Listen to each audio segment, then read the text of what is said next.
మాట్లాడు, మాతో నాతో మా అందరితో మాట్లాడు. నువ్వు మాట్లాడితే కాదు, నువ్వు మాట్లాడితే మా మనసులు మాట్లాడు. నువ్వు మాట్లాడితే పుట్టివారు నడిచారు, నువ్వు మాట్లాడితే పుట్టివారు చూశారయ్యా, నువ్వు మాట్లాడితే వ్యభిచారులు మాట్లాడయ్యా. యేసయ్యా మాట్లాడి, నువ్వు మోగవాడిని కాదు, నువ్వు చుట్టివాడిని కాదు, నువ్వు పుట్టివాడిని కాదు, నువ్వు పుట్టివాడిని కాదు, నువ్వు మాట్లాడుతున్నావు. యేసు నీ నామములో శక్తి ఉంటుంది.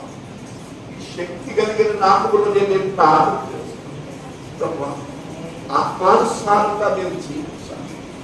లోకము పాపం, లోకం వైపు చూడదు, లోకానుసారంగా నడవద్దు అంటున్నాం. ఇదిగో నాయన, పాపం చేసిన వాడు, పాపం అంటే చాలా మంది అపార్థం చేస్తున్నారు.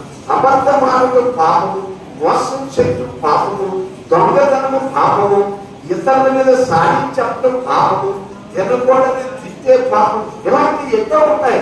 అందుకునే ప్రభు ఇదిగో యాకోబు తన అన్నని తండ్రిని మోసం చేసి పారిపోయాడు.